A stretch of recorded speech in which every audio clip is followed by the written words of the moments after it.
ശീതകാല പച്ചക്കറികളുടെ വിളഭൂമിയായ വട്ടവടയിലെ ഉരുളക്കിഴങ്ങ് കർഷകർ ഇത്തവണ കടക്കെണിയുടെ നടുവിലായി. ഉൽപാദനക്കുറവും വിലയിടിവുമാണ് കർഷകർക്ക് വിനയായത്. മഴ ലഭിക്കാത്തതിനാൽ ഉൽപാദനം പകുതിയിൽ താഴെയായി കുറഞ്ഞു. ഉരുളക്കിഴങ്ങ് കിലോഗ്രാമിന് 12 രൂപ മാത്രമാണ് കർഷകർക്ക് ലഭിച്ച പരമാവധി വില.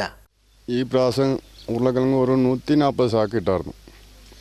140 സാക്ക് ഇപ്പോൾ എടുത്ത് വരുമ്പം ആ 140 സാക്കിൽ 60 സാക്ക് പോലും വിത്ത് കിട്ടിയിട്ടില്ല ഈ പ്രാവശ്യം.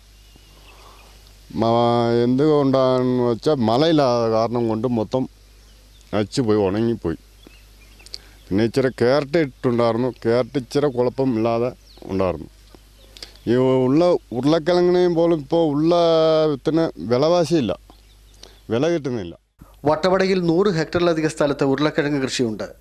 ജലസേചന സൗകര്യമില്ലാത്ത ഇവിടെ കാലാവസ്ഥയെ ആശ്രയിച്ചാണ് കർഷകർ കൃഷി നടത്തുന്നത്. ഈ സീസണിൽ മഴ ലഭിക്കാതിരുന്നതാണ് ഉരുളക്കിഴങ്ങ് ഉൽപ്പാദനത്തിൽ വലിയ കുറവുണ്ടാകാൻ കാരണമായത്. കൃഷിയിടങ്ങൾ പാട്ടത്തിനെടുത്തും കടം വാങ്ങിയുമാണ് വട്ടവടയിലെ കർഷകർ പച്ചക്കറി കൃഷി നടത്തുന്നത്.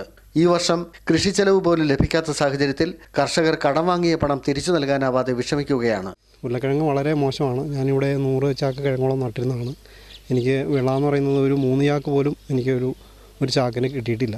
കാരണം മറ്റ് പ്രശ്നങ്ങളൊന്നും ഉണ്ടായിരുന്നില്ല.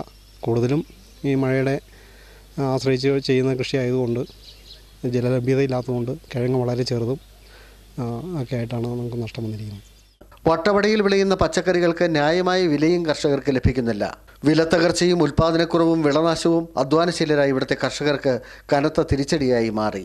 ആന്റണി മുനിയറ, ദൂരദർശൻ ന്യൂസ്, ഇടുക്കി.